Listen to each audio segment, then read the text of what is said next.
캔슬 보내트로. 저희는 이제 수능도 그래. 시작이다. 로만. 야, 가서 다.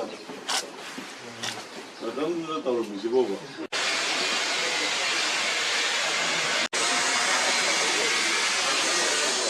나가야 돼.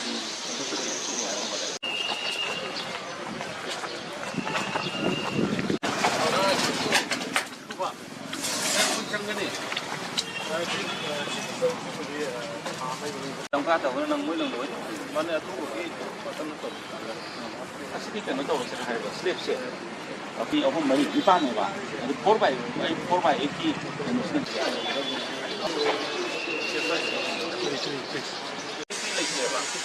level